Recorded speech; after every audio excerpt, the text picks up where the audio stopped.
আসসালামু আলাইকুম রহমতুল্লাহ বারাকাতুহু। আমি ডক্টর মোহাম্মদ ইমাম হোসেন খান, বর্তমানে ঢাকা মেডিকেল কলেজ অ্যান্ড হাসপাতালে নিউরোসার্জারি বিভাগে কর্মরত আছি। তো আজকে হচ্ছে আপনাদের সাথে আমি খুব কমন একটা ডিজিজ নিয়ে আলোচনা করব, সেটা হচ্ছে স্ট্রোক। স্ট্রোক এই শব্দটির সাথে আমরা সবাই পরিচিত। দেখা যাবে আমাদের পরিবার বা আত্মীয় স্বজন বা বাড়ির আশেপাশের কেউ না কেউ স্ট্রোকে আক্রান্ত হয়েছে, এই ধরনের পেশেন্ট পাওয়া যাবে। আসলে স্ট্রোক কি জিনিস, তো স্ট্রোক কি এটা নিয়ে হচ্ছে আমরা আগে আলোচনা শুরু করি। স্ট্রোক হচ্ছে একটা ব্রেইনের রোগ। আমি আবারও বলছি, স্ট্রোক হচ্ছে অ্যাবসলিউটলি একটা ব্রেইনের রোগ। তো আমাদের সাধারণ জনগণের মধ্যে একটা ভুল ধারণা আছে যে স্ট্রোক একই সাথে হার্টেরও হতে পারে, অর্থাৎ অনেকে বলে হার্ট স্ট্রোক বা ব্রেন স্ট্রোক। আসলে হার্ট স্ট্রোক বলে কোনো কিছু নাই, এটা অ্যাবসলিউটলি হচ্ছে ব্রেইনের একটা রোগ। সো স্ট্রোক বলতে আমরা বুঝবো হচ্ছে ব্রেইন। স্ট্রোকে কেউ আক্রান্ত হয়েছে তার মানে হচ্ছে আমাদেরকে একজন ব্রেইনের ডাক্তারের শরণাপন্ন হতে হবে। আমি আবারও বলছি, স্ট্রোক মানে হচ্ছে একটা ব্রেইনের রোগ। আপনার স্ট্রোক হয়েছে বা আশেপাশের কারো স্ট্রোক হয়েছে বললে আমরা বুঝবো, আমরা ধরে নিব ব্রেইনের রোগ হয়েছে, এবং সাথে সাথে আমরা একজন ব্রেইনের ডাক্তারের পরামর্শ নিব। তো এই যে একটা মিসকনসেপশন আছে আমাদের সাধারণ জনগণের মধ্যে যে হার্টেরও স্ট্রোক হতে পারে, আসলে হার্ট স্ট্রোক বলে কোনো কিছু নাই। হার্ট অ্যাটাক আছে বা মায়োকার্ডিয়াল ইনফ্রাকশন আছে, হার্ট ফেইলিউর আছে, কিন্তু হার্ট স্ট্রোক বলে কোনো কিছু নেই। স্ট্রোক বললে আমরা এখন থেকে সবাই জানবো, শিখবো, বুঝবো স্ট্রোক মানে হচ্ছে অ্যাবসলিউটলি একটা ব্রেনের রোগ। তো স্ট্রোক হয়েছে মানে আমরা সাথে সাথে একজন ব্রেনের আশেপাশে যে কোনো ব্রেনের ডাক্তারের পরামর্শ নিব, অথবা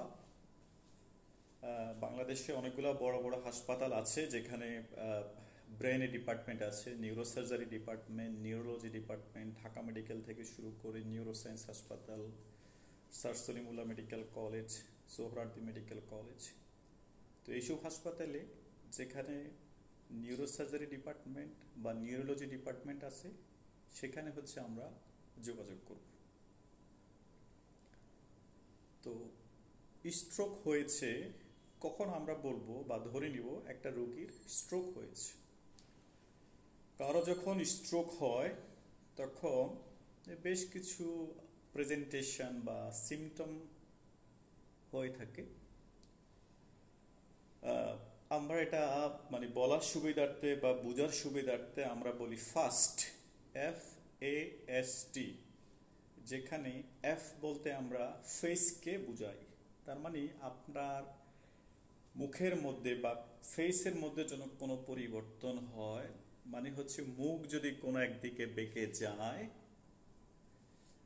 আরেকটা হচ্ছে FAST, এ ফর হচ্ছে আর্ম, তার মানে হচ্ছে আপনার হাত অথবা পা, সাধারণত আমরা বলি যে হাত, লিম্বের কোনো উইকনেস যদি হয়। অ্যান্ড এস ফর স্পিচ, তার মানে হচ্ছে আপনার কথা বলাতে কোনো অসুবিধা হচ্ছে।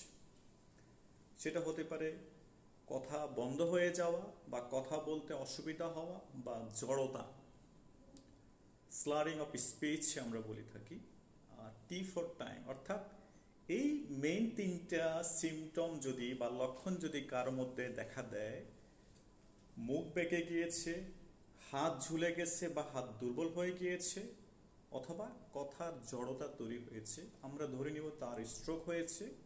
সো টাইম, আমরা দেরি না করে যত তাড়াতাড়ি সম্ভব আমরা যেখানে স্ট্রোকের চিকিৎসা হয় এই ধরনের একটা সেন্টারে হচ্ছে রোগীদেরকে সাথে সাথে নিয়ে যাব।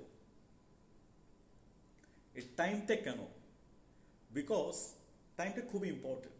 আমরা জানি যে কারো যখন হার্ট অ্যাটাক হয়, দ্রুত যেখানে করোনারি কেয়ার ইউনিট আছে সেখানে ট্রান্সফার করতে হয়, দ্রুত নিয়ে যেতে হয়, তাহলে ওই রোগীটাকে বাঁচানো যায়। হার্টের যে ইন্টারভেনশনগুলো আমরা জানি, হার্টের রিং পরানো হয়, অর্থাৎ যে রক্তনালীটা ব্লক হয়ে গেছে সেখানে রিং পরালে রোগীটা দেখা যাচ্ছে বেঁচে যায়। ঠিক তদ্রূপ স্ট্রোকের ক্ষেত্রে টাইমটা খুব important. As early as possible একটা রোগীর যখন এই মেইন তিনটা লক্ষণ হবে, ফেসে সমস্যা, কথা বলার সমস্যা অ্যান্ড হাতে সমস্যা, লিম্ব উইকনেস বা আর্ম উইকনেস, আমরা স্ট্রোক সেন্টারে নিয়ে যাব। তাহলে এই ধরনের রোগীদের ক্ষেত্রে আমরা নিউরো ইন্টারভেনশন করতে পারি, জাস্ট লাইক করোনার ইন্টারভেনশন। নিউরো ইন্টারভেনশন করে ব্রেনের যে রক্তনালীটা ব্লক হয়ে গিয়েছে, আমরা সেটা রক্তনালীর ভিতর দিয়ে গিয়ে ক্যাথেটারের মাধ্যমে সে রক্তনালীটা আমরা খুলে দিতে পারি।